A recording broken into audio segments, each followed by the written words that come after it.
오늘은 요한계시록 마지막 제 시간입니다. 45번 이제 시간을 우리가 하나님 앞에서 갖는데요. 벌써 이제 수개월이 지났지만 이제 한 챕터를, 한 장을, 한 어떤 책을 이제 마스터한다라고 하는 그런 시점에 우리가 있습니다. 오늘 마지막 부분인데요. 누구든지 원하는 자는 이라고 이렇게 주님께서 초청하시는 그런 말씀인데요. 주를 믿는 자들이 이 땅에서 어떻게 살아야 하는지 오늘 22장 12절부터 마지막 절까지 이제 말씀을 해주고 있는데, 우리는 은혜로 구원받은 성도들이죠. 그런데 은혜로 구원받은 성도들이 할지라도 주님이 오시는 그날까지 이 땅에서 우리가 살면서 뭔가를 해야 된다는 겁니다. 구원받기를 위해서 한 게 아니라 구원받고 난 그 이후에 믿음의 선한 행실로 선한 싸움 싸우며 주님의 빛을 증언하는 그런 복음 전도자의 삶을 날마다 우리가 삶 속에서 살아가는 거죠. 그러니까 뭔가를 그렇게 해 나가며 살아가야 한다는 겁니다. 근데 여러 번 말씀드렸던 부분이지만, 구원 받았으니까 끝이다 라고 이렇게 생각을 한다면 그 사람은 속은 것이다 라는 거죠. 구원받고 난 이후의 삶이 더 중요한 거죠. 구원받기 전에는 불신자로서 구원받아야 되는 게 중요한 거지만, 이제 구원받았기 때문에 우리가 앞으로 주님께서 우리에게 주실 보상을 바라보면서 살아가는 것 아니겠습니까? 근데 그것을 생각 안 하고 구원받았으니까 마음대로 살아도 된다라고 생각하는 그런 교파가 있지 않습니까? 그래서 오늘날 많은 교회에 좋지 못한 그런 모습들을 보여주고 있고, 오히려 더 그들의 악한 모습 때문에 세상이 비판하고 질타를 하는 그런 모습들을 우리가 몇 년 사이에 계속해서 보고 있는 것이죠. 구원이라고 하는 것은 갓 태어난 아기로서 태어났으면 이제 영적 생활과 믿음의 경주를 하기에 앞서서 이제 시작인 거죠. 이제 우리가 이제 시작이다라고 하는 것입니다. 구원받았다고 한다면 우리는 각자 자신의 삶에서 주어진, 그래서 달려갈 길이 있다라고 하는 것입니다. 자기 십자가를 지고 나를 따라오라고 하셨기 때문에 각자 다 개개인마다 이런 자기 달려갈 길이 있는 거죠. 그래서 사도행전 13장 25절에도 보면 침례인 요한에 대해서 말을 하고 있는데, 자기의 달려갈 길을 마쳤다라고 이야기합니다. 그러니까 침례인 요한도 자기가 해야 될 일이 무엇인지, 이 땅에 태어나서 또 몇 개월 안 되는 그 사이에 주님을 증언하는 삶을 살다가 죽게 되지 않습니까? 그 자기의 길을 다 마쳤다라고 성경은 말씀을 하고 있습니다. 그 다음에 사도 바울 역시 우리가 잘 아는 대로 디모데후서 4장 7절에 내가 선한 싸움을 싸우고 나의 달려갈 길을 마치고 믿음을 지켰은즉 이라고 이렇게 얘기합니다. 바울 역시도 로마로 후송돼서 물론 거기에서 이제 죽게 되지 않습니까? 그것이 다 자기가 이렇게 달려갈 길이 있었는데 그 길 중에 여러 오랜 기간 동안에 선한 싸움을 싸웠다라고 이야기를 하고 있는 겁니다. 물론 이것은 물리적인 싸움이 아니죠. 영적인 싸움이고, 또 그것이 실제적으로 그 당시에 일어났던 일들이 많이 있었기 때문에 바울은 그렇게 말씀을 해주고 있는 겁니다. 마찬가지로 우리 역시 인내로 우리 앞에 놓인 경주를 하면서 달려나가는 거죠. 히브리서 12장 1절에 믿음의 경주에 대해서 말씀을 하고 있습니다. 그러면서 우리는 예수 그리스도를 바라보며 살아가는 거죠. 우리의 목적지, 또 우리의 모든 전부가 되시는 우리 예수님을 바라봐야 되는 것입니다. 또한 우리는 부르심의 상을 받으려고 표대를 향해 밀고 나가야 된다고 빌립보서 3장에 말씀하고 있죠. 그래서 구원은 이런 길에서 이제 시작이고 출발일 뿐이다. 그래서 이 길을 잘 가야 돼요. 출발했으면 끝까지 가야 되는 거 아닙니까? 포기하지도 말고 힘들어도 일어서고 이겨내고 인내하고 극복하고, 때로는 눈물 흘릴 수도 있지만 그런 흘리는 눈물이 나중에 값지게 우리가 주님을 통해서 다 칭찬받게 되지 않겠습니까? 그래서 이 출발을 잘해야 되고, 또 그 과정도 아주 중요한 부분이라는 것입니다. 우리가 구원받았다는 사실에 감격하고 기뻐하는 일도 좋겠지만, 이제는 바울이 말하고 있는 것처럼 믿음의 선한 싸움을 싸우고 이기기 위해서 또 모든 일에 때로는 절제해야 되겠죠. 또 상을 받기 위해서 달려나가야 한다라는 것입니다. 우리가 이 땅에서 육신을 입고 사는 동안에는 그 행하는 일들을 통해 우리의 이제 영원토록 사는 부분이 있어서 그 삶이 결정되어지는 부분이 아니겠습니까? 보상이 얼마만큼 있느냐, 아니 그런 부분이 좀 달라지는 부분이 있을 것입니다. 그래서 주님은 우리가 행한 대로 갚아주시는 분이기 때문에, 그렇게 또 말씀하고 있기 때문에 우리는 그 보상에 대한 부분을 항상 기억하고 있어야 된다라고 하는 부분입니다. 그래서 우리는 모두 그리스도의 심판석에서 우리가 행한 그 행위대로 심판받게 되어질 것이라고 말씀하고 있는 거죠. 우리 역시도 회개보고해야 되고, 다른 자들도 다 이제 큰 흰 왕자 심판석에서 그들 역시도 회개보고해야 하는 부분이 있습니다. 우리가 행한 모든 일이 낱낱이 그래서 그때 다 드러나겠죠. 숨길 수가 없습니다. 주님 앞에 가면 입이 자동적으로 다 말하게 돼 있다고 이렇게 말씀하고 있지 않습니까? 우리는 그래서 두려움과 떨림으로 주님이 주신 그 구원을 빌립보서 말하고 있는 것처럼 일하여 드러내야 된다. 날마다 우리의 삶이 드러내야 돼요. 내게 주신 그 은혜, 구원, 주님의 사랑, 열매들을 드러내서 사람들에게 알려줘야 된다라고 성경은 말씀하고 있습니다. 우리 안에 있는 것들은 그래서 선한 행위를 통해서 밖으로 이렇게 드러나야 하는 것이고요. 그래서 많은 사람들에게 보여줘야 하는 부분인데요. 근데 보십시오. 믿음이라고 하는 것이 눈에 보입니까? 아무도 볼 수 있어요, 없어요? 믿음이라는 게 어떻게 그게 보이는 게 아닌데. 근데 믿음의 행위는 보여요, 안 보여요? 보이는 거잖아요. 그렇죠? 믿음으로 우리가 뭘 행위를 했으면 다른 사람들에게 보여지는 거잖아요. 그러니까 믿음은 안 보이지만 믿음의 행위는 보이는 거다. 그래서 누구나 믿음의 행위는 볼 수 있는 거죠. 그럼 사랑은 볼 수 있습니까? 사랑이라고 하는 건 눈에 보이는 거냐고요? 안 보이는 건데, 사랑의 수고, 사랑의 섬김은 볼 수가 있는 거잖아요. 그렇죠? 그 사랑을 가지고 내가 누구에게 물 한 그릇 떠주는 것도, 도와주는 것도 다 눈에 보이는 거죠. 요한복음 13장 35절에 이렇게 말씀합니다. 너희가 서로 사랑하면 이로써 모든 사람이 너희가 내 제자인 줄 알리라 하시니라. 사랑하면 다 내 제자인 줄 알리라.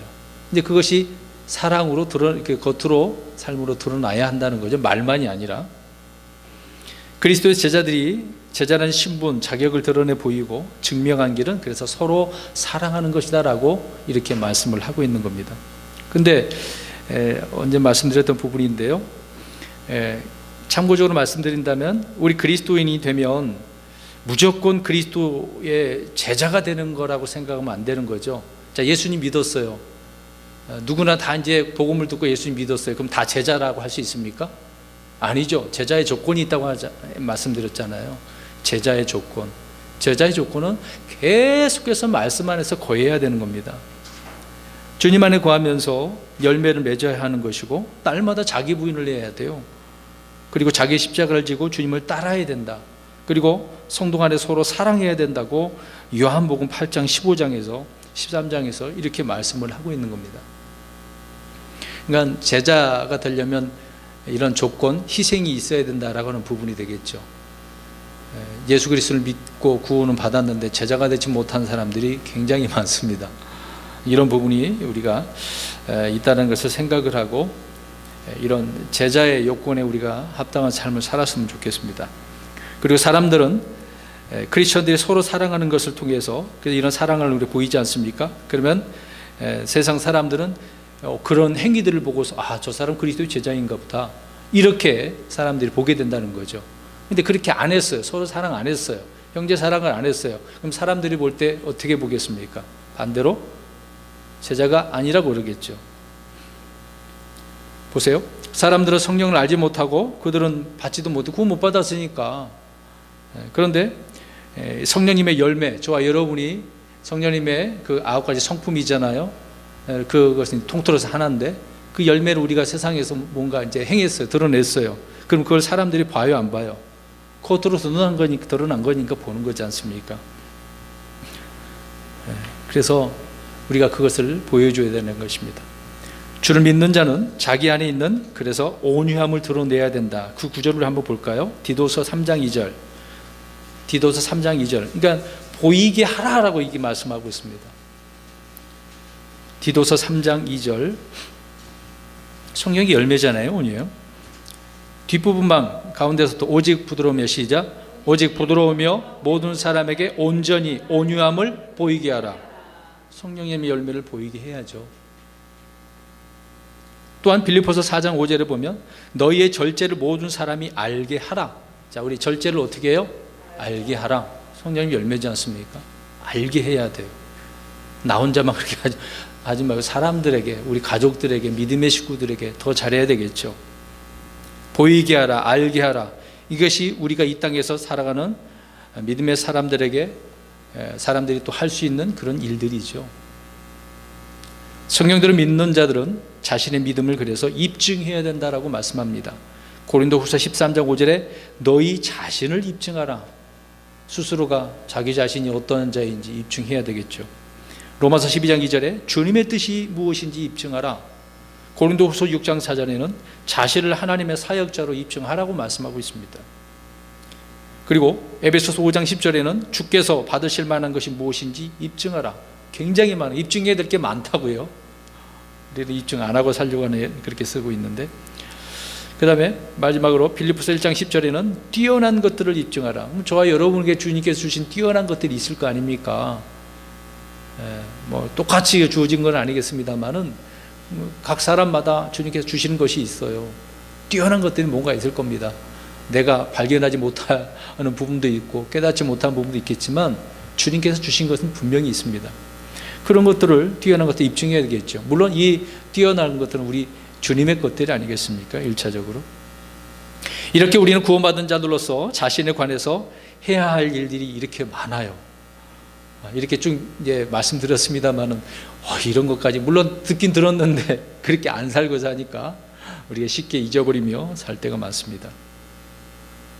구원받았기 때문에 이제 마음대로 산다라고 하는 그런 사람들 있지 않습니까? 이건 굉장히 어리석은 거죠. 절대 그러지 않습니다. 반드시 우리는 회개보고 한다라고 하는 생각을 가지고 선한 삶을 날마다 살아가야 하는 이런 구원받고 난 그 이후의 삶, 오늘 이런 부분을 지금 이제 계시록에서는 우리에게 언급을 해주고 있는 겁니다. 그럼 한 절씩 우리가 살펴보겠습니다. 12절, 보라 내가 속히 오리니 내가 줄 보상이 내게 있어 각 사람에게 그의 행위에 따라 주리라. 행위에 따라 준다고 이야기하잖아요. 보라라고 이렇게 말씀을 하고 있습니다. 계시록에 26번이나 이것이 말씀되고 있어요. 보라, 보라, 보라. 계속해서 이런 말씀들을 많이 하고 있습니다. 자, 이 보라라고 하는 것이 6번은 주님의 오심에 대해서, 재림에 대해서 말씀하고, 보라, 주가 오신다, 이 말이 6번이나 사용되고 있다는 겁니다. 주님께서 하늘에 계시면서 내가 속히 가리니라고 그랬어요, 오리니라고 그랬어요? 오리니 이렇게 말씀하고 있습니다. 이 말이 참, 저도 처음에 볼 때 어떻게 이렇게 표현하지? 가는 게 맞는 게 아닌가? 이렇게 생각할 수도 있어요. 한국말로는 우리는 그렇게 어떻게 표현합니까? 저쪽에 이쪽으로, 내가 여기서 저쪽으로 간다라고, 내가 그쪽으로 갈게 그러잖아요. 근데 영어에서는 아니에요. 우리 흔히 이제 come이라는 단어 알잖아요. come 대부분 오다라고 생각을 해요. 근데 가다라고 하는 의미도 있거든요. 이제 영어로는 그렇다고 합니다. 내가 저쪽으로 가려고 하면 I'm coming 그런데요. I'm going이 아니라 coming.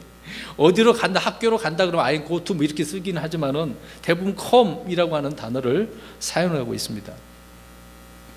그래서 영어의 이 come이라고 하는 것은 기준이 되는 어떤 위치나 장소, 시간, 그런 상태, 그런 정도로 가까워진다는 그런 어감을 말의 의미로 이제 우리에게 설명을 해주고 있는 거죠. 주님께서 보라 내가 속히 오리니라고 이렇게 번역된 이 영어의 come은요, 하늘을 기준으로 하면 어떻게 되는 거예요?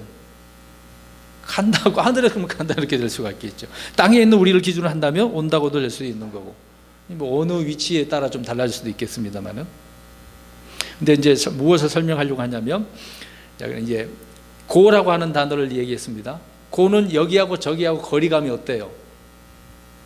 좀 떨어져 있는 부분을 이야기해 주고 있는 거잖아요. 멀어지는 거, 점점점 멀어지는 거, 저기하고 여기하고.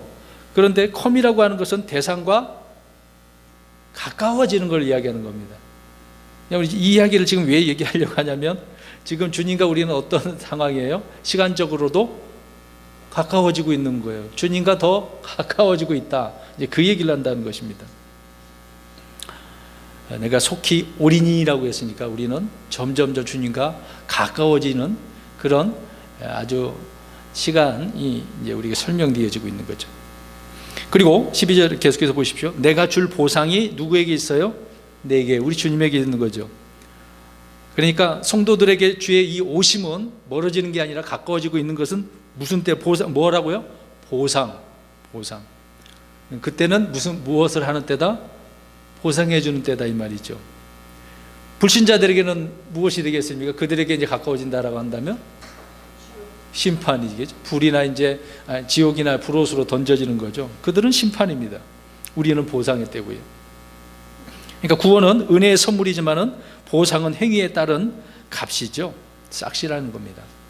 자 보세요. 구원은 우리가 믿으면 값 없이 어떻게 해요? 주어지는 거잖아요. 근데 이 보상은 어떻게 합니까? 믿고 나면 자동적으로 주어지는 건가요? 아니죠. 믿음의 선한 삶을, 믿음의 행위를 해야만이 이 보상은 주어진다라고 하는 것입니다.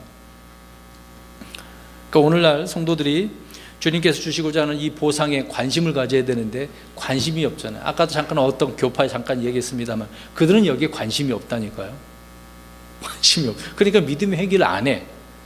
그들의 언어 표현 자체도 너무도 쌍스럽고 육두문자가 많이 들어가고 참 안타까운 부분이죠. 보상은 행위에 따른 것이기 때문에 우리가 우리의 행위를 정말 믿음의 행위를 잘 드러내야 된다라고 하는 부분입니다. 자, 그러면 보상에 대해서 우리 잘 알고 있지만 어차피 오늘 이제 보상 문제 나왔으니까 한 번 더 우리 그리스도인들의 이 보상에 대한 이야기를 잠깐 생각해 보려고 합니다. 간단하게 살펴볼게요. 고린도전서 3장 8절 보십시오. 거기 보시면 중반절에 저마다 자기의 수고에 따라 자기의 보상을 받으리라 라고 되어져 있어요. 수고에 따라 무엇을 받는다고요? 자기의 보상. 그러니까 일한 대로 받는다라고 말씀을 하고 있는 것입니다. 구원이라고 하는 것은 우리 주님께서 다 우리를 위해서 일하신 거잖아요. 주께서 행하신 일에 따라서 우리는 그거는 받는 거죠. 우리가 한 게 아니잖아요. 근데 보상은 우리가 주를 위해 한 일에 따라 보상이 주어진다 라고 하는 것입니다. 그런 부분을 여기서 이제 3장 8절에 말씀하고 있는 거고, 3장 고린도전서 3장 14, 15절 보십시오. 어떤 사람이 그 기초 위에 세운 일이 남아 있으면 그는 보상을 받고 어떤 사람의 일이 불타면 그는 보상의 손실을 당하리라. 그러니까 우리가 한 일이 육신의 행위이든지 죽은 행위이게 되어지면 모두 어떻게 돼버려요? 불에 타버리는 거죠. 그래서 남은 게 없어요. 사람들 앞에 보이기 위해서 한 행위는 주님으로부터 아무런 보상을 받을 수 없다라고 하는 부분입니다. 사람에게 보이려고 해서는 안 되는 거죠. 뭐 오른손이 하는 일을 왜, 뭐 내 몸이니까 어떻게 모르겠습니다만은 다른 사람이 볼 때 나를 드러내지 말고 주님을 드러내면 되지 않겠습니까? 근데 대부분 사람들에게 보이려고, 특히 종교 지도자들이라고 하는 바리새인들, 서기관, 특히 바리새인들 그러지 않았습니까? 뭐 기도도 아주 길게 하고 모습을 길게 하고 책을 들고 다니고 막 사람들이 볼 때 야 대단하다 그런 모습 많이 보이죠. 근데 우리 많은 그리스도인들 가운데 특히 옛날에 그랬어요. 목양자들이 뭐 천주교시 입는 신부가 입는 그런 옷을 기독교 백화점에 팔아갖고 이렇게 하는 그런 옷이 있었어요. 굉장히 싼 것도 아니고 비싸더라고요. 거의 막 10만 원, 20만 원 하는데 그거 입고 다니고, 나는 목사다라고 이제 티내고 다니는 거죠. 죄송한 얘기지만. 제가 왜 이런 얘기를 하냐면 사람들에게 다 어떻게 하려고 그러는 거예요. 난 이런 사람이다라고 보여주니까. 그럴 필요가 없거든요. 그냥 우리가 삶 속에서 있는 그대로 살면 돼요. 뭐 단정하게 하게 다니든, 뭐 내가 뭐 일하다가 뭐 일 안에 그런 하는 그런 옷을 입고 살든 있는 그대로면 되는 것이죠. 보이기 위해서는 안 된다 그 얘기입니다. 고린도전서 9장 17절 내가 자원하여 이 일을 하면 보상을 얻으려면, 자 보세요. 금방 뭐라고 그랬어요? 자원하여. 우리가 어떤 일을 하더라도 선한 행위를, 믿음의 행위를 하려면 자원해서 해야 돼요.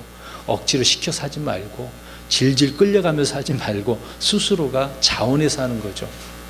그러면 주님께서 어떻게 보상을 얻으려니와 그렇게 말씀하고 있습니다. 사도 바울이 그런 부분에 있어서 자신이 하는 일에 이 보상이 있는 줄 알았다라고 성경 말씀하고 있습니다. 모세 역시도 그리스도의 치욕을 이집트의 보화보다 더 어떻게 여겼어요? 더 큰 재물로 히브리서 11장 26절에 말씀하고 있지 않습니까? 그렇기 때문에 주께서 보상으로 보답해 주실 것을 알고 그렇게 여겼다고 하지 않습니까? 치욕받는 게, 주를 위해서 치욕받는 게 이게 복이라는 거예요. 복이라는 겁니다. 우리는 부르심의 상을 받기 위해서 모든 일에 그래서 절제하고 달려야 하고 보상해 주시는 분이심을 믿어야 하는 거죠. 히브리서 11장 6절에 믿어야 한다고. 믿어야 됩니다. 믿으십니까? 그리고 골로새서 3장 24절에 너희가 상속유업의 보상을 주께서 받을 줄 아나니, 주에게서 받을 줄 아나니, 상속유업의 보상을 받을 줄 안대. 그리스도를 섬기는 자는 보상을 주에게서 받는 줄을 그래서 이렇게 안다라고 분명히 말씀하고 있는 거죠. 다시 말씀드립니다. 보상은 은혜의 선물이 아니라 행위로서 섬기는 자에게 주는 싹 보상, 값이라는 거죠. 은혜는, 구원은 은혜의 선물이지만, 선물로 주어지는 거지만 보상은 아니다. 자, 오늘 본문으로 다시 돌아가서 보라, 내가 속히 오리니 내가 줄 보상이 내게 있어 각 사람의 그의 행위에 따라 주리라. 행위에 따라, 있는 그대로입니다. 행위에 따라. 구원받은 성도들의 주를 위해 일한 모든 수고와 섬김, 또 그 행위와 고난 등이 있겠죠. 그렇다면 그것은 충분한 보상으로 우리에게 주어질 것이라고 성경은 말씀하고 있습니다. 그러니까 살아가시면서요, 힘든 일이 있으면 내가 그리스도로 인하여서 어려운 역경이 있다라고 한다면 내게 하나님께, 주님께서 지금 보상을 주시려고 기회를 주시는 거예요. 우리가 그렇게 아시고 믿음 생활 하셔야 되는 겁니다. 근데 문제는 야고보서 말하고 있는 거죠. 내가 잘못해서 오는 그건 안 돼요. 그러면 안 되는 거죠. 나 열심히 사는데, 믿음으로 사는데 이런 일이 벌어지면 내게 줄 보상이 지금 있다라고 생각하시면 되는 겁니다. 하나님께서 또 어떤 보상을 주시려고 이런 일을 내게 주시는가. 그래서 그 상황을 우리가 극복해 나가야 되는 거죠. 피하면 안 됩니다. 도망가서 안 되는 거예요. 이게 우리 흔히 맞장 떠야 돼요. 맞장을. 그런 상황에 맞장 떠서 이겨야 되는 것입니다. 13절입니다. 오늘 나는 알파와 오메가여 시작과 끝이요 처음과 마지막이라. 자, 이 나는 알파와 오메가는 계시록에서 총 4번 나오네요. 1장 8절에, 11절에, 21장 6절에, 그리고 22장 오늘 13절에 나옵니다. 이것은 주님께서 자기를 이제 이렇게 계시해 주고 있는 거죠. 나는 누구다라고. 이런 말씀들이 굉장히 나는 양의 문이다, 이런 식으로 나는 뭐뭐다라고 하는 내용들이 굉장히 많습니다. 나는 나다, 이제 그런 말씀도 있고요. 근데 지금 알파와 오메가는 히브리어입니까? 헬라어, 그리스어입니까? 헬라어가 이제 그리스 말이 그리스. 히브리 말은 아니죠.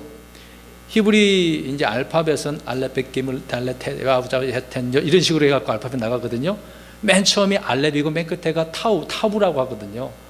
근데 지금 이 말은 그리스어, 헬라어의 알파, 오메가는 처음과 마지막이거든요. 그러니까 지금 신약은 어떻게 기록된 거예요? 그리스 말로. 왜 이야기하냐면 성경 기록도요 좀 달라요. 구약은 히브리어 아람어로 되어져 있고 신약은 그리스어로 기록되어져 있는 부분입니다. 그러니까 이 성경이 이런 표현만 해도 우리가 좀 생각해 본다면, 아, 성경은 이렇게 하나님께서 성경을 기록해 감동으로 주시는 거구나, 기록해 주시는 거구나 라는 것을 알 수가 있습니다. 그리고 13절 계속해서 시작과 끝이요 처음과 마지막이라 라고 말씀하고 있는데요, 이 말씀은 주님이 모든 것이라는 거예요.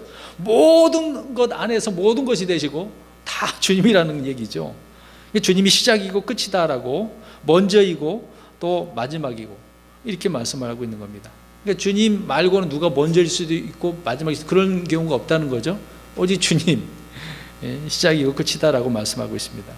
그분이 바로 우리 예수님이시죠. 우리 시편 73편 25절 한번 읽어보겠습니다. 그래서 아무도 없어요. 우리가 사모할 자는 오직 주님밖에 없습니다. 모든 것 되시니까. 시편 73편 25절. 주님이 자기 자신을 이렇게 계시한 건데요, 그 구절을 우리가 보는 겁니다. 73편 25절 시작. 하늘에서는 주 외에 누가 내게 있나이까, 땅에서는 주 외에 내가 사모할 자가 아무도 없나이까. 아멘. 네. 하늘에는 우리 주님밖에 없어요. 이 땅에 누가 있겠어요? 없어요. 오직 주님밖에 없다라고 하는 것을 이야기하죠. 전부라는 겁니다, 주님이. 그래서 하나님은 모든 것 안에서 모든 것이 되려 하시는 거죠. 고린도전서 15장 28절에 그렇게 말씀하고 있습니다. 또 에베소 1장 23절에는 모든 것 안에서 모든 것을 충만케 하시는 분이라고 이야기를 하고 있습니다. 그리고 골로새 3장 11절에는 오직 그리스도만이 모든 것이요 모든 것 안에 계시느니라 그렇게 말씀하고 있습니다. 그러니까 이 시작과 끝, 처음과 마지막, 알파 오메가, 이것이 모든 것이 되시는 우리 주님이시다라는 것을 우리가 알 수가 있습니다.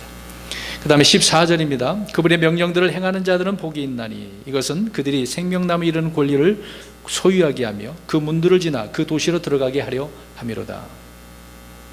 생명나무에 이르는 권리를 소유하려고 한다면 어떻게 해야 된다고 말씀하고 있습니까? 그분의 명령들을 지키고 행해야 되는 거죠.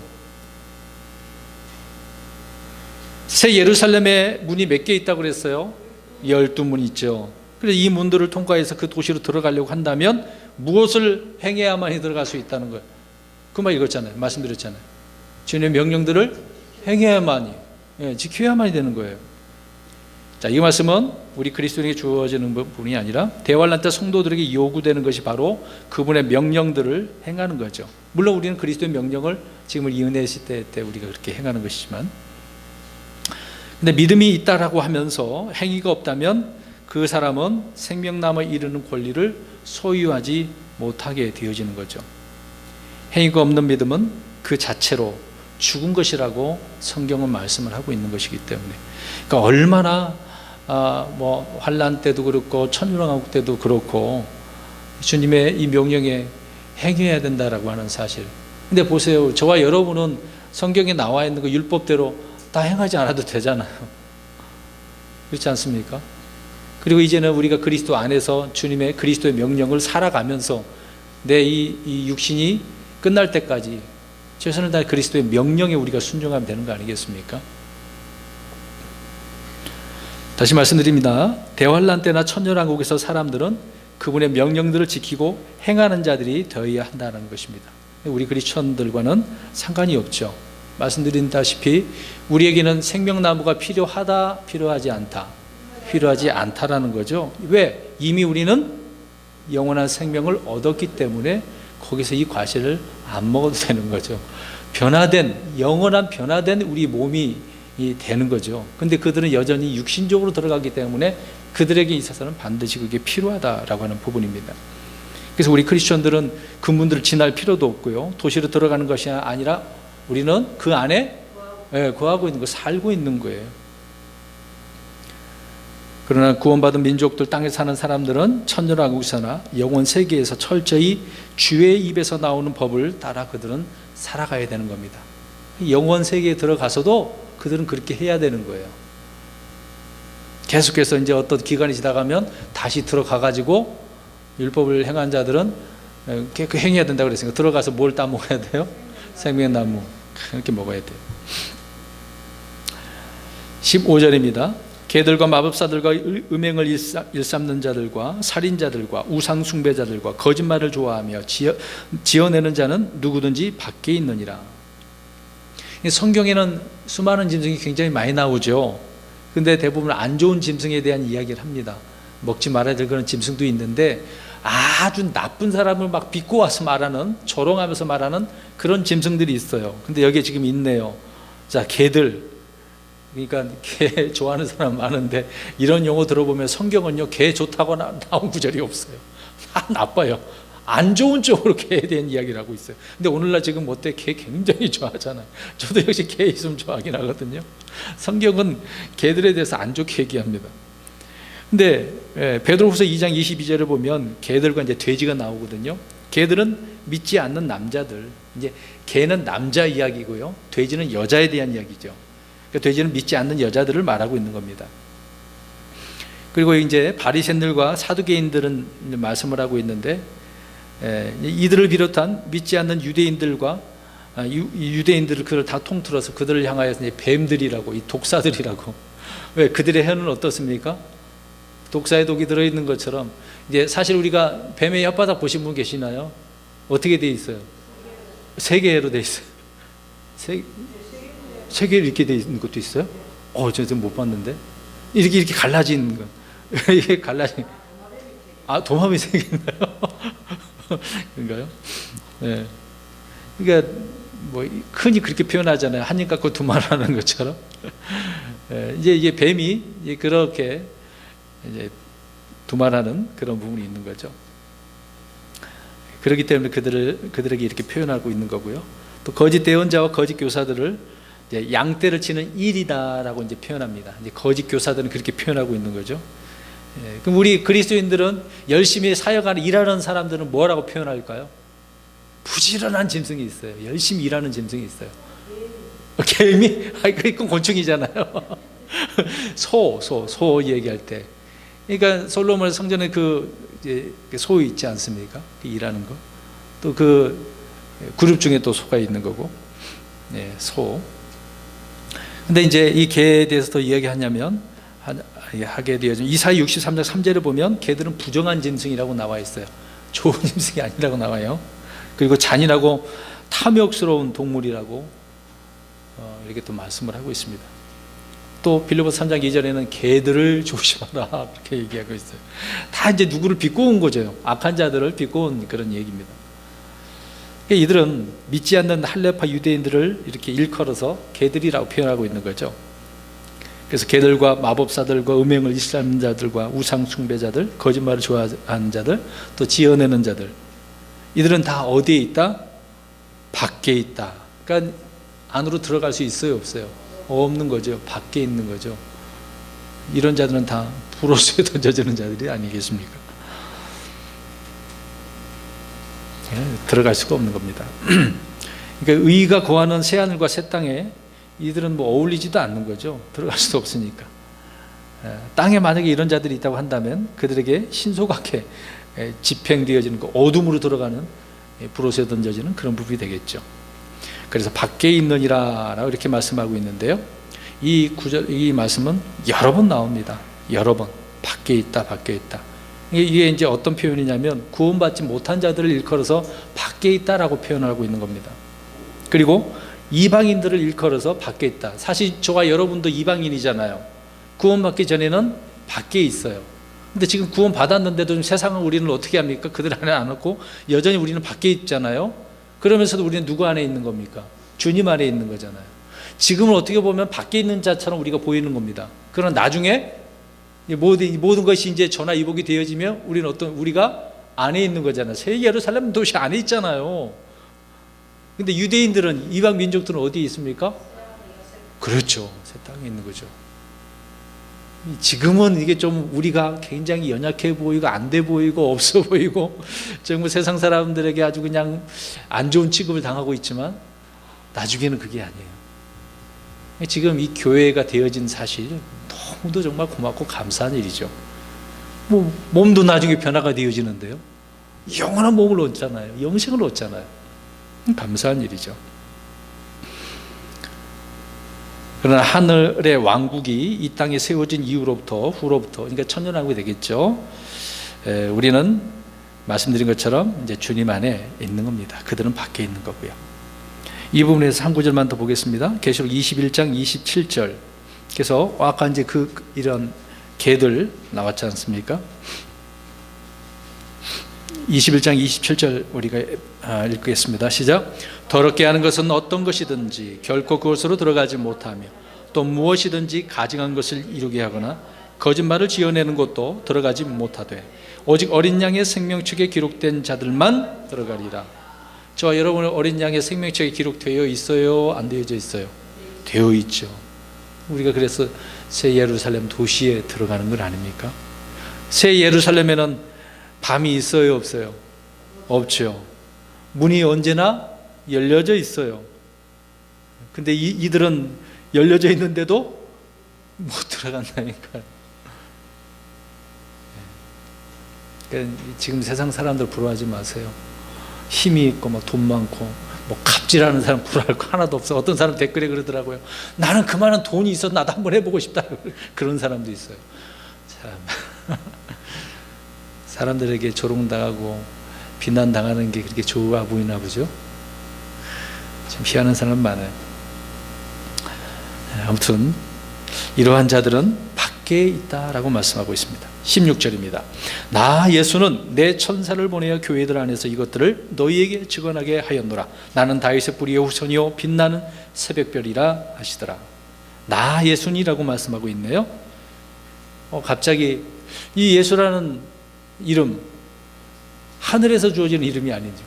이 땅에 오셨을 때 이름이 주어지는, 그러니까 이 땅에 육신을 입고 오실 때 받은 이름이 바로 이 예수라고 하는 이름 아닙니까?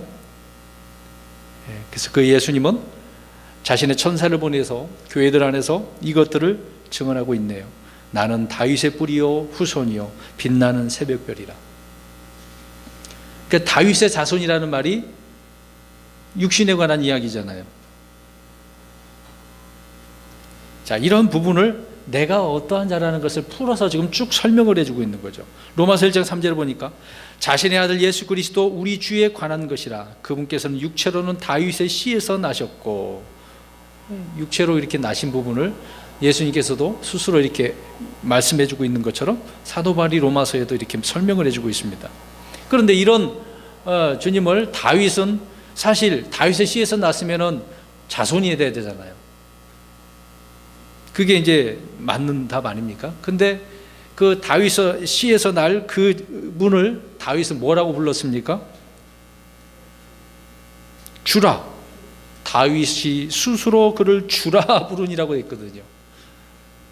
누가 후손이에요? 사실상 다윗이 주님의 자손이라고 봐야 되겠죠. 반대가 되는 거 아닙니까? 자, 이것을 지금 예수님은 풀어서 이렇게 설명을 해주고 있는 거죠. 근데 그 당시 초대교회 서기관들은 누구나 그리스도는 다윗의 자손이라고 이렇게 말을 하지 않았습니까? 그분이 자신의 그 뿌리이기 때문에. 자, 이런 부분으로 계속 말씀하고 있고요. 16절 계속해서 보시면 나는 빛나는 새벽별이라. 새벽별. 여러분, 새벽별 그러면은 하늘에 떠 있는 것처럼 제일 밝은 별 뭐죠? 흔히 계명성, 그렇죠? 금성, 이걸 뭐 효성이라고 표현하기도 하고 여러 가지 그런 표현이 있습니다.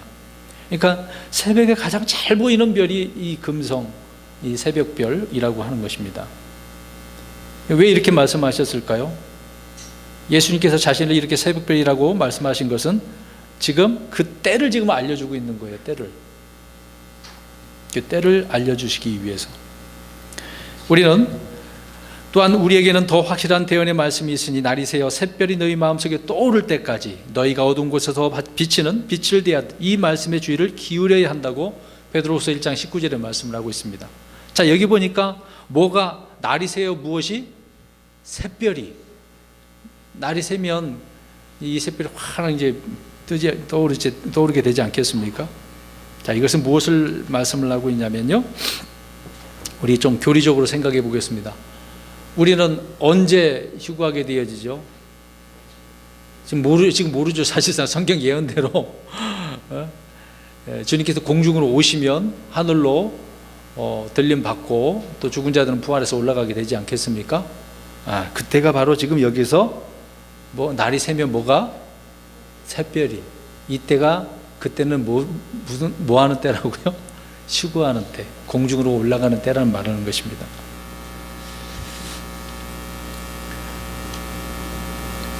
그리고 대환란이라고 하는 것은 어둠의 날이 오는 거죠. 깊은 어둠의 날입니다. 그리고 의의 해가 이제 그때 떠오르게 되어지는 거죠. 그러면 이제 천년왕국이 시작하는 거고. 자, 말라기서 4장 2절 보겠습니다. 자, 이걸 좀 나눠야 돼. 이 말라기서 볼 때마다 많은 성도들이 우리 그리스도인들에게 적용되는 거구나 그렇게 생각을 하지만 그게 아니에요. 지금 베드로 후서에서는 샛별이라 그랬잖아요. 이제 이 시점 그때는 공중재림, 재림은 두 번 있다고 그랬습니다. 공중재림이 있고 지상재림이 있는데 말라기서 4장 2절 시작. 그러나 내 이름을 두려워하는 너희에게는 의의 해가 자기 날개들 안에 병 고치는 능력을 가지고 떠오르니 너희가 나아가서 외양간의 송아지들 같이 자라리라. 아멘. 자, 여기서 뭐가 있어요? 의의 해가 있네요. 자, 보겠습니다. 해는 언제 뜨는 거예요? 지금 이제 점점 더 오르는 거잖아요. 그러면 샛별 뜬 다음에 뭐가 있는 거예요? 해가 떠오르는 거잖아요. 자, 이 의의 해는 지상재림을 의미하고 있는 겁니다. 그러면 우리가 이제 휴거하고 지상재림이 있기 전에 그럼 중간에 뭐가 있는 거죠? 대환란, 환란이 있는 거죠. 그 사이가 이제 환란의 때라고 생각하시면 되는 겁니다. 네. 주님의 재림이 공중재림과 지상재림으로 두 가지가 있고요. 교회의 그 부활과 휴거가 있고 또 대환란 성도들의 휴거와 부활이 있지 않겠습니까? 그러니까 이 부분, 샛별하고 의의 해를 좀 구분을 해야 된다는 거예요. 다시 말씀드립니다. 샛별은 언제를 말하는 거다? 휴거 공중재림, 휴거 때를 의미한다. 의의 해는 언제를 말하는 거다? 지상재림을 의미하는 거다. 근데 중간에는 뭐가 있다? 신령 환란이 있다. 이걸 좀 나눠보시면 우리가 좀 어렵지 않을 것입니다. 그러니까 새벽별에 대해서 잠깐 말씀드렸습니다. 근데 뭐 좀만 보충적으로 더 설명드리자면 이 새벽별을 이사야 14장에를 바꿔놨죠. 루시퍼인데 뭐로 바꿔놨습니까?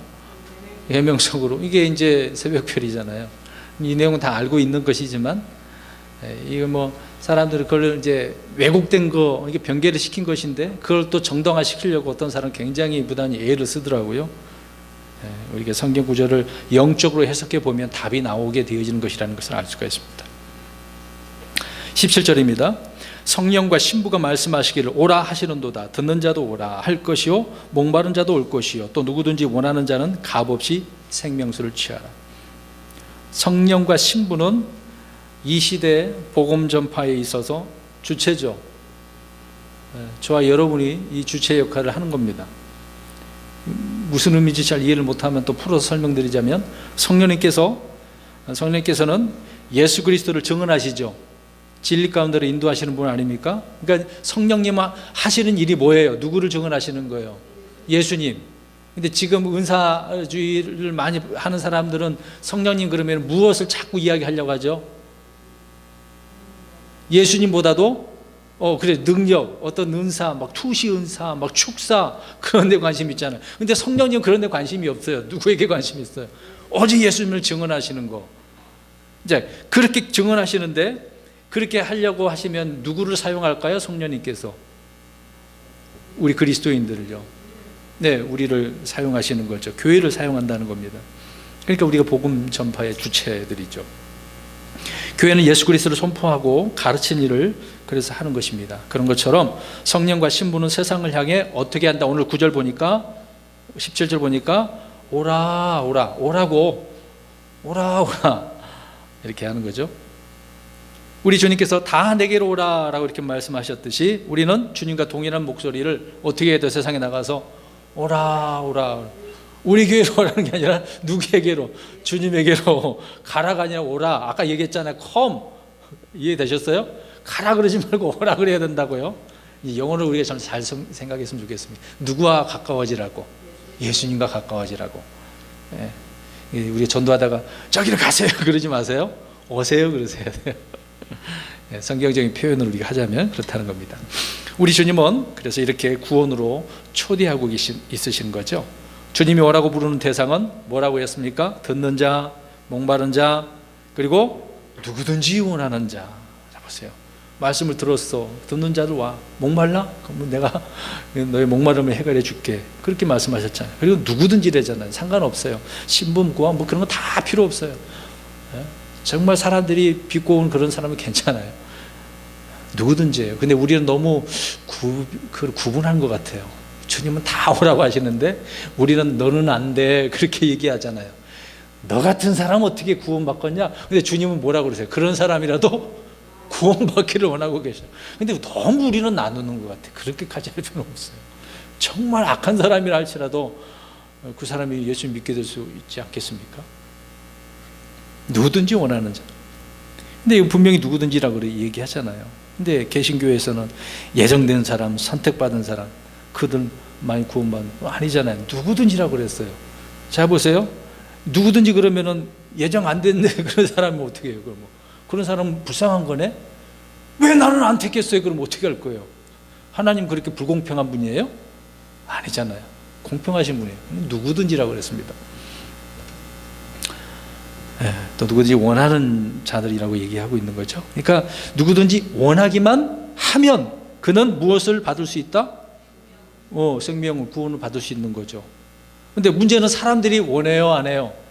원치 않는도다. 국어절로 한번 보겠습니다. 누가복음 13장 34절. 이 말씀이 2000년 전에 이렇게 하셨는데 지금도 그러네요. 누가복음 13장 34절 시작. 오 예루살렘아 예루살렘아 대언 자들을 죽이고 내게 보낸 자들을 돌로 치는 자여, 암탉이 자기 새끼들을 자기 날개 아래 모음같이 내가 얼마나 자주 내 자녀들을 함께 모으려 하였더냐. 그러나 너희가 원치 아니하였도다. 아멘. 그렇게 품었는데, 오라고 했는데, 마치라고 했는데 그들이 어떻게 해요? 원치 아니하였도다. 주님은 구원을 위해서 성경 예언대로 하실 거 다 하셨잖아요. 근데 보세요. 사람들이 구원받지 못한 이유는 예정받지 못해서, 선택받지 못해서? 아니에요. 은총을 입지 못해서요? 아니에요. 뭐라고요? 원치 아니해서. 원치 않아서 구원 못 받는 거예요. 이 말씀대로 죄인들은 주님의 말씀과 주님을 원치 않는 겁니다. 그러니까 주님께 오셔서 내 말이 너희 안에 어떻게 해요? 거하지 아니하는 듯. 안 거한 거예요. 원치 않으니까. 한 구절 더 보겠습니다. 요한복음 5장 40절 읽겠습니다. 세 번을 또 말씀하고 있는데 두 번만 더 보겠습니다. 이 구절 5장 40절입니다. 요한복음 시작. 그러나 너희는 생명을 얻기 위해 내게 오기를 원치 아니하는도다. 아멘. 여보세요. 생명을 주신다는데 주님의 말씀을 이렇게 외면하고 있는 것 아닙니까? 계속해서 오늘 본문 17절, 누구든지 원하는 자는 값없이 생명수를 취하라라고 말합니다. 여기서 값없이, 영어로는 freely라는 거거든요. 값없이, 조건도 없어요. 그냥 가져가면 되는 거죠. 은혜라고 하는 것은 값없이 주어지는 것이라는 것을 알 수가 있습니다. 우리가 이 말씀은 창세기 2장 16절에 말씀하고 있는 거죠. 아담에게, 남자에게 명령하신 것입니다. 동산의 모든 나무에서 나는 것은 내가 마음대로 먹어도 되나. 마음대로. 근데 이 단어를 바꿔버리치게 한 거죠. 마음대로예요. 마음대로. 그렇게 하나님께서 많은 나무들 있는데 굳이 꼭 그 따먹지 말라고 하는 것을 왜 따먹냐고요. 마귀에게 당하면 하지 말아야 될 것도 막 그렇게 하는 사람 많은 거죠. 주님은 아담에게 이렇게 마음대로 먹어도 된다고 말씀을 하셨습니다. 이것이 이제 값없이라는 뜻이에요. freely, 값없이. 오늘 이 마지막 요한계시록에도 동일하게 말씀을 하고 있지 않습니까? 창세기서나 요한계시록에도 똑같이 동일하게 말씀하고 있습니다. 그래서 주님은 누구든지 원하는 자는 이렇게 마음대로 값없이 생명수를 취하라라고 말씀하고 있는 거죠. 값없이 이렇게 주신 것을 시작해서 값없이 취하라는 말씀으로 끝나는 책이 성경이네요. 그러니까 앞에서부터 끝까지 다 어떻다는 거예요? 거저 주시는, 이걸 한 단어로 은혜라는 거죠. 하나님의 은혜. 은혜는 그냥 값없이 주는 게 은혜 아닙니까? 조건이 있는 게 아니잖아요. 뭔가 조건이 있었다면 그건 은혜가 아닌 거죠. 하나님께서는 조건 없이, 값없이 주신 것입니다. 성경 전체가 하나님의 은혜예요. 하나님의 은혜. 자, 오늘 본문 18, 19절입니다. 내가 이 책의 대언의 말씀들을 듣는 모든 사람에게 증언하노니 만일 어떤 사람이 이것들에다 더하면 하나님께서 이 책에 기록된 재앙들을 그에게 더하실 것이요, 만일 어떤 사람이 이 대언의 책의 말씀들에서 빼면 하나님께서 생명책과 그 거룩한 도시와 이 책에 기록된 것들로부터 그의 부분을 빼시리라. 성경의 마지막 경고네요. 경고의 말씀들이 얼마나 많습니까? 근데 마지막에 지금 주님께서 아주 강하게 경고해주고 있는 말씀이죠. 아담에게 선악을 알게 하는 나무, 거기서 나는 것을 먹지 말라라고 하시고, 이렇게 마지막에도 경고를 해주고 있습니다. 그러니까 하나님의 말씀에 더하지 말고 빼지 말라고 하셨어요. 그럼 이 말씀이 여기만 있는 건 아니잖아요. 물론 창세기에서 말씀하고 있습니다만은 신명기 4장 2절을 보십시오. 이미 모세를 통해서 여러 번 말씀하셨어요. 구약에도 특히 이스라엘 백성들을 그런 이 율법에 있어서 더하거나 빼면 안 되는 거거든요. 근데 그 당시에 이제 종교 지도자들이라고 하는 제사장들이, 대언자들이 바꿔치기 하는 경우가 많지 않습니까? 4장 2절 시작. 너희는 내가 너희에게 명령하는 말에 더하거나 거기에서 빼지 말고 내가 너희에게 명령하는 주 너희 하나님의 명령들을 지키라. 아멘. 모세는 강력하게 백성들에게 말씀을 하고 있는 겁니다. 이렇게 금지하고 있는 거죠. 그 다음에 넘어가서 12장 32절 보세요. 신명기. 구약에도 여러 번 말씀하셨습니다. 앞으로 두 구절 더 찾아볼게요. 12장 32절 시작. 내가 너에게 명령하는 것은 무엇이든지 그것을 지켜 행하고 너는 거기에 더하거나 그것에서 빼지 말지니라. 아멘. 그러니까 성경을 변개하거나 부패시키는 것은 주님께서 이렇게 금하고 있는 명령입니다. 근데 뭐 주님의 말씀에 오류가 있다, 더 완전한 성경을 만들어야 되겠다라고 그런 학자들이 있잖아요. 이 정상적인 학자라고 볼 수 없는 거죠. 이런 시대를 우리가 살아가고 있습니다. 그래서 여기 다 아시다시피 현대 역본들이 너무도 많이 나와 있습니다. 바로 이런 학자들로 인해서 성경이 변개되고 부패되어져서 판매되고 있지 않습니까? 그런 변개된 성경을 사람들이 더 좋아하고 달콤하게 하다고 생각을 하고 있는 거죠. 더 달다고 생각을 하고 있는 거예요. 한 구절 더 보겠습니다. 잠언 30장 6절. 잠언 30장 6절입니다.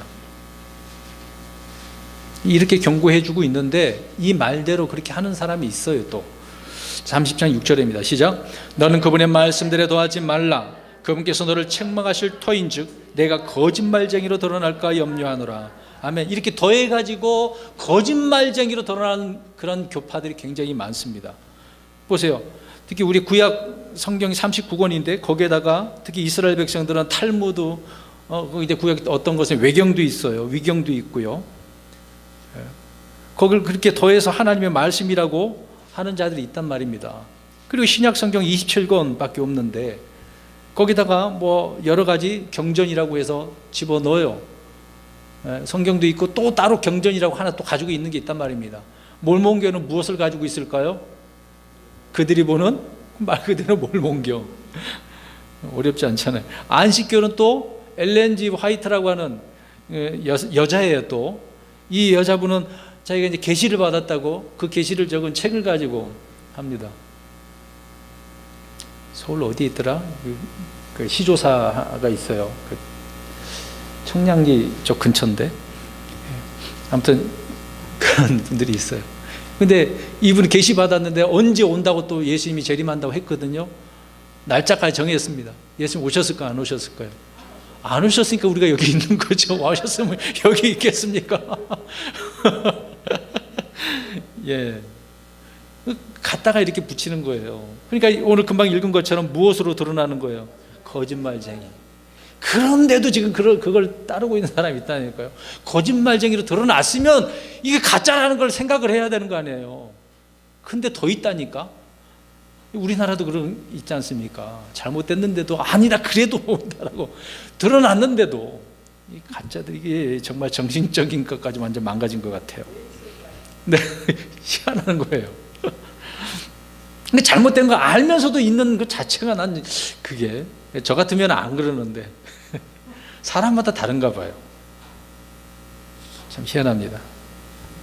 이렇게 거짓말쟁이로 드러나는데 아무튼 이단 종파들의 특징은 하나같이 성경 외에 뭐가 있는 거예요? 자기들만의 경전이 따로 또 있는 거예요. 예언서가 있고 분명히 너는 그분의 말씀들에 더하지 말라고 했잖아요. 한 단어도 안 되고 한 글자도 안 되고 더해서는 안 되죠. 기록된 대로 우리가 읽고 그렇게 믿어야 되는 겁니다. 뭐 강대상에서 설교하는 것도 마찬가지겠죠. 그냥 있는 거에 성경은 이러한 거다라고 말하라고 했으니까 이렇게 하면 되지 않겠습니까? 그 다음 한 구절 더 봅니다. 예레미야 26장 2절. 오늘 계시록에 분명히 주님께서 경고합니다. 더하거나 빼지 말라. 예레미야 26장 2절. 그러면서도 자기들도 이런 구절을 사용한단 말이에요. 참 희한합니다. 26장 2절 시작. 주가 이같이 말하노라. 주의 집들에 서서 주의 집에서 경비하려고 오는 유다의 모든 도시들에게 내가 내게 명령하여 그들에게 말하라고 한 모든 말을 말하되 한마디도 감하지 마. 그러니까 있는 그대로 말하는 거예요. 한마디도 감하지 마. 그렇게 말씀하셨네요. 빼지 말라는 거죠. 만약에 더하거나 빼버려서 그러면 말씀하고 있는 것처럼 재앙을 더하시는 거죠. 재앙을 더하시는 거예요. 빼버리시는 거예요. 생명책에. 우리는 생명책에서 빠질 수 있어요?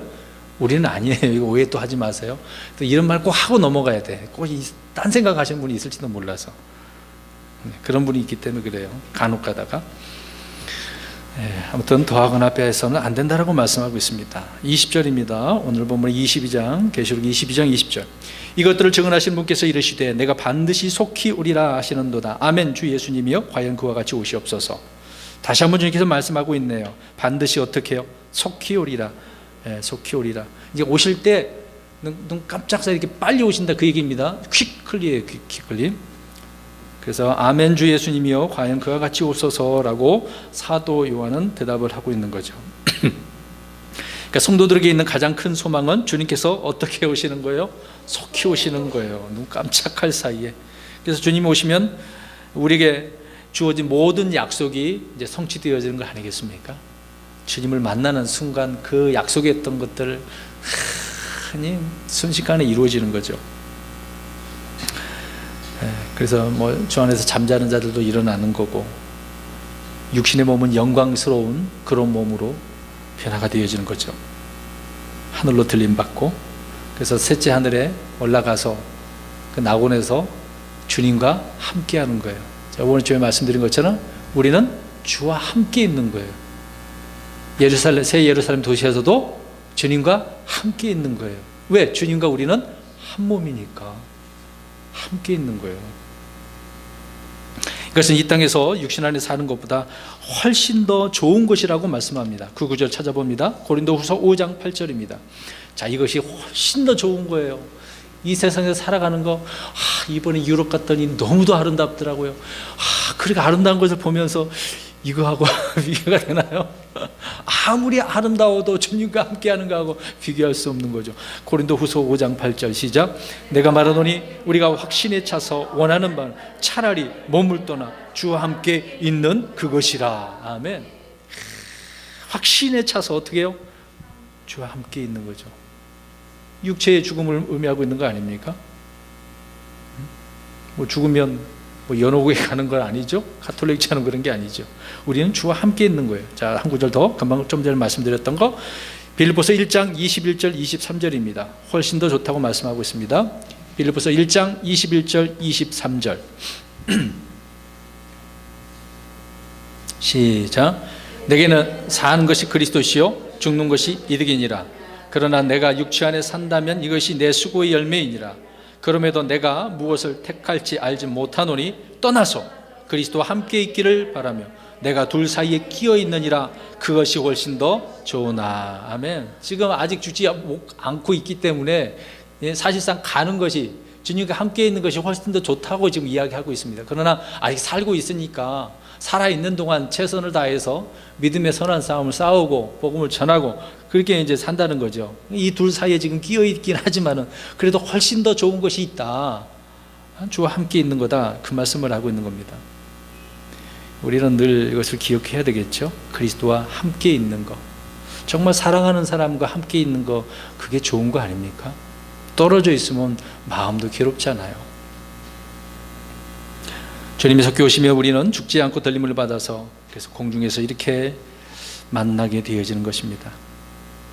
그래서 우리는 주님이 이렇게 오신다고 하시니까 사모하지 않을 수가 없어요. 날마다 사모하는 거죠.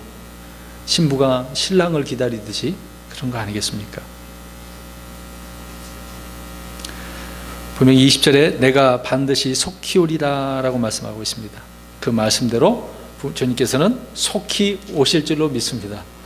네. 21절입니다. 마지막 구절이네요.